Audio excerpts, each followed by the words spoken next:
देश में आईफोन खरीदने के लिए होड़ मची हुई है। दिल्ली के साकेत में आईफोन 17 खरीदने के लिए बड़ी संख्या में लोग पहुंच रहे हैं, तो वहीं महाराष्ट्र के मुंबई में आईफोन खरीदने के लिए लोग आपस में ही भिड़ गए। हालात इतने खराब हो गए कि जवानों को मामला शांत कराना पड़ा। और मुंबई के एप्पल स्टोर में देखते ही देखते लोगों के बीच हाथापाई शुरू हो गई। वहीं दिल्ली के साकेत में मौजूद एप्पल स्टोर के बाहर लोगों की भीड़ जमा हो गई। मुंबई से जो वीडियो सामने आया उसमें स्टोर के बाहर लोगों की भीड़ जमा नजर आई। तभी कुछ लोगों में लाइन में लगने को लेकर मारपीट शुरू हो गई, जिससे वहां भगदड़ मच गई। हालांकि किसी तरह मामले को शांत कराया गया। वहीं दिल्ली में आईफोन खरीदने के लिए लोग रात से ही स्टोर पहुंच गए थे। रात से ही भारत में एप्पल के चारों ऑफिशियल स्टोर पर भीड़ जमा हो गई। एप्पल ने 9 सितंबर को एनुअल इवेंट ऑफ ड्रॉपिंग में आईफोन 17 सीरीज लॉन्च की थी। इसमें iPhone 17, iPhone air, iPhone 17 pro और आईफोन 17 प्रो मैक्स शामिल हैं। हरियाणा में गुरुग्राम के सेक्टर 45 में बीती रात हथियारबंद बदमाशों ने एमएनआर बिल्डर के ऑफिस पर ताबड़तोड़ फायरिंग की और लगातार 25 से 30 राउंड गोलियां चलने से पूरे इलाके में दहशत है। दफ्तर के अंदर अंधाधुंध गोलीबारी के निशान नजर आ रहे हैं। कांच पर बुलेट के निशान हैं, जमीन पर दागे गए कारतूस के खोखे पड़े हैं। हमलावरों ने ऑफिस के अंदर खड़ी लग्जरी गाड़ियों को भी निशाना बनाया।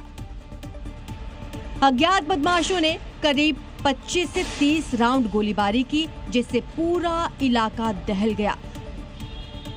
वारदात एमएनआर बिल्ड मार्ट ऑफिस में हुई, जो millennium city centre metro station के पास है। नकाबपोश बंदूकधारियों ने दफ्तर के मेन गेट पर चढ़कर ताबड़तोड़ गोलियां बरसाई और फरार हो गए। शुरुआती जांच में ये रंगदारी का मामला लग रहा है, जिसमें विदेशी गैंगस्टर का हाथ होने का शक है।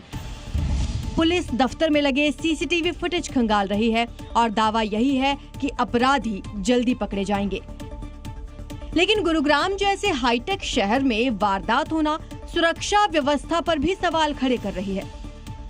दिल्ली और हरियाणा में कुख्यात गैंगस्टर और उनके सदस्यों पर एक बड़ी कार्रवाई देखने को मिली। दिल्ली पुलिस के 820 पुलिसकर्मियों की टीम ने 58 ठिकानों पर छापेमारी मारी और इस दौरान दिल्ली पुलिस ने 6 लोगों को गिरफ्तार किया। साथ ही हथियार, कैश और लाखों के गहने बरामद किए। ये कार्रवाई गैंगस्टर टिल्लू ताजपुरिया, नीरज बवाना, गोगी और काला जठेड़ी गैंग के सदस्यों पर की गई, जिसका मकसद दिल्ली एनसीआर में अपराधियों पर लगाम लगाना था। दिल्ली पुलिस ने दिल्ली और हरियाणा में एक्टिव कुख्यात गैंगस्टर के सदस्यों और सहयोगियों के 58 ठिकानों पर छापेमारी की। छापेमारी के दौरान पुलिस ने 40 लाख रुपए का कैश, 50 लाख रुपए के गहने, भारी मात्रा में घातक हथियार और कई लग्जरी कारें जब्त की। दिल्ली पुलिस ने जिन गिरोह पर रेड की उनमें Tillu Tajpuriya gang, Neeraj Bawana gang, Gogi gang और काला जठेड़ी गैंग के सदस्य और सहयोगी शामिल हैं। पुलिस ने दिल्ली के अलावा हरियाणा के सोनीपत, सांपला, झज्जर, रोहतक और बहादुरगढ़ में रेड की। दिल्ली पुलिस ने बड़ी कार्रवाई करते हुए कुख्यात गैंगस्टर नीरज बवाना के पिता समेत 6 लोगों को गिरफ्तार किया गया। आज हर किसी की लाइफ डिजिटल होती जा रही है, लेकिन यही डिजिटल युग आपके लिए परेशानी भरा भी हो सकता है। नोएडा में इसी डिजिटल के जरिए साइबर ठगों ने एक अधिकारी को डिजिटल अरेस्ट कर लिया। लेकिन उत्तर प्रदेश की पुलिस ने अब इस गैंग को न सिर्फ एक्सपोज किया है, बल्कि 3 आरोपियों को अरेस्ट भी कर लिया है। और ये वही साइबर ठगी करने वाले आरोपी हैं जिन्होंने एक रिटायर्ड डिप्टी डायरेक्टर को डिजिटल अरेस्ट किया था और 1 करोड़ 70 लाख रुपए की ठगी की थी। खुलासा हुआ है कि आरोपियों ने अधिकारी बनकर पीड़ित को फर्जी मामले में शामिल होना बताया था। आरोपियों ने नरेश गोयल स्कैम से जुड़े एक फर्जी मामले में पीड़ित का आधार और बैंक खाता इस्तेमाल करने की बात कही थी और इसी का डर दिखाकर 1.70 करोड़ रुपए अपने अकाउंट में ट्रांसफर करवा लिए थे। शिकायत पर यूपी पुलिस ने जिन खातों में पैसे ट्रांसफर हुए उन्हें फ्रीज करवाया और आरोपियों को गिरफ्तार कर लिया। पूछताछ में खुलासा हुआ है कि आरोपी अपना बैंक अकाउंट 10% कमीशन पर देते थे। 3 अभियुक्तों को गिरफ्तार किया गया है।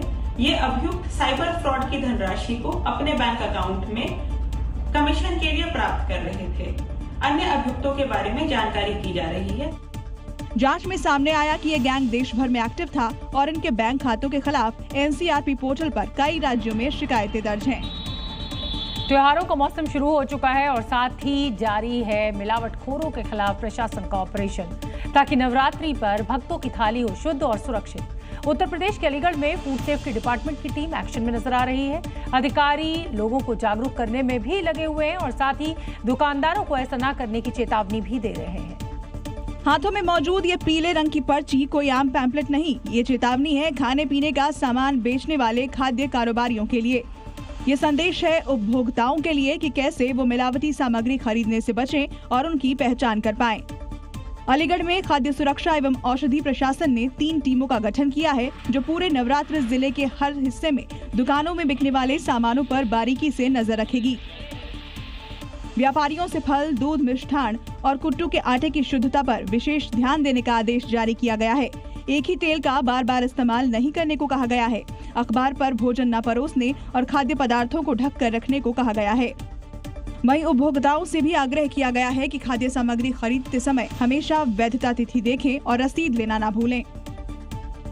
गरबा महोत्सव में एंट्री की लेकर अब सियासत हो रही है, लेकिन इस बीच बीजेपी नेता उषा ठाकुर ने हिंदू समाज से एक बड़ी अपील की है और कहा है कि जो बेटियां गरबा में जाती हैं उनके लिए ड्रेस कोड होना चाहिए जो सनातन के हिसाब से हो और ये जिम्मेदारी बेटियों के माता पिता को लेनी चाहिए। बयान के पीछे उषा ठाकुर का कहना है कि आज हर चौराहे पर गरबा रास होने लगा है, जिसमें बेटियां अलग अलग तरह के कपड़े पहनती हैं जो दूसरों को असहज कर देते हैं। जो बच्ची ड्रेसअप करके जा रही है उसके माता पिता और भाई की जिम्मेदारी है। हमारे वेदों में जिक्र है कि कैसा कपड़ा हम पहने। साथ ही उन्होंने अपील की कि बेटियों को चौराहों पर गरबा पंडाल लगाकर गरबा कराना बंद करना चाहिए। बेटियों को सजा धजा कर चौराहों पर नचाना हिंदू समाज बंद करे। उषा ठाकुर के हिंदू बेटियों के लिए ड्रेस कोड वाले बयान को लेकर जी मीडिया ने कुछ युवतियों से बातचीत की। जो हमारे भारतीय परंपराओं के अनुसार ही चलना चाहिए, जो अपनी संस्कृति को बरकरार रखे। यही कि नवरात्रि फैशन बस के लिए नहीं है, ये हमारा कल्चर रिप्रेजेंट करती है। साड़ी सलवार सूटी पहन के गरबा खेलना चाहिए। कुछ दिन बाद नवरात्रि की शुरुआत के साथ ही गरबा महोत्सव भी शुरू हो जाएगा और देखना होगा कि इस अपील और प्रोटोकॉल का कितना असर होता है। अगर आप बर्गर खाने के शौकीन हैं तो फिर आपको सावधान हो जाना चाहिए, क्योंकि बर्गर खाने से आपको कैंसर हो सकता है, या आप ये कहिए कि कैंसर को आप न्योता तो नहीं दे रहे बर्गर खाकर। दरअसल उत्तर प्रदेश के गाजियाबाद में जांच के दौरान बर्गर में ऐसे केमिकल्स मिले हैं जिससे कैंसर हो सकता है। और ये खबर सामने आने के बाद हड़कंप मच गया, क्योंकि मुस्कान हॉट डॉग नाम के एक रेस्टोरेंट में खाद्य विभाग जांच करने पहुंची तो बड़ा खुलासा हुआ। खाद्य विभाग ने जब जांच की तो बर्गर मसाले में सुडान 2 नाम का रंग मिला, बटर येलो जैसा प्रतिबंधित केमिकल मिला, जिससे कैंसर और कई बीमारियां हो सकती हैं। 25 जनवरी को खाद्य सुरक्षा विभाग ने बर्गर, पनीर और बर्गर मसाला के सैंपल्स लिए थे। जांच के बाद मुस्कान हॉट डॉग का रजिस्ट्रेशन रद्द कर दिया गया।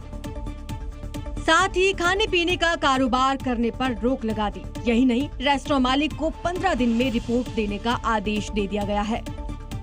ये खबर आपके लिए बेहद काम की साबित हो सकती है, क्योंकि आप भी जब सामान खरीदते हैं तो QR कोड स्कैन कर ऑनलाइन पैसा ट्रांसफर करते हैं। लेकिन क्या होगा अगर आप पैसा ट्रांसफर कर दें और वो सही जगह ना पहुंचे? ऐसा उत्तर प्रदेश के सहारनपुर में हुआ है, क्योंकि बदमाशों ने पेट्रोल पर अपना QR कोड लगा दिया। और जब पेट्रोल डलवाने आए लोग पैसा ट्रांसफर करने लगे तो पैसा कंपनी के अकाउंट में पहुंचा ही नहीं। ऐसा 1-2 लोगों के साथ नहीं, बल्कि कई लोगों के साथ हुआ। माजरा तब समझ में आया जब CCTV देखा गया, जिसमें देर रात बाइक सवार बदमाश पेट्रोल पंप पहुंचते हैं और कंपनी के QR कोड पर अपना QR कोड लगाकर फरार हो जाते हैं। जिस वक्त बदमाशों ने QR कोड चिपकाया उस वक्त पंप कर्मचारी सो रहे थे और सुबह ऑनलाइन पेमेंट के दौरान हंगामा हुआ। मौके पर पुलिस ने जांच की तो मामले का खुलासा हुआ। जांच में खुलासा हुआ है कि पैसा मिजोरम के रिंकू नाम के शख्स के अकाउंट में गया है। अब पुलिस CCTV के आधार पर आरोपियों की तलाश कर रही है।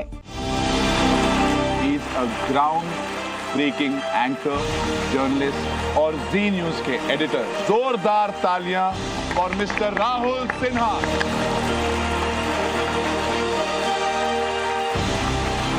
मैं आपको बताना चाहता हूं कि आज की परीक्षा में जो परिणाम होगा वो इनके हाथों में है। एक अच्छा और बेहतरीन रिपोर्टर वही होता है जो लोगों से कनेक्ट कर पाए। देखिएगा तभी जानिएगा। एंटरटेनमेंट की खबरें जिस तरीके से टीवी पे दिखाई जाती हैं, लगभग उसी तरीके की भाषा और प्रेजेंटेशन आपका था। बमुलिया की जो वुमनिया है वो कितनी इंस्पायरिंग है। आप सब लोग एक से बढ़कर एक हैं।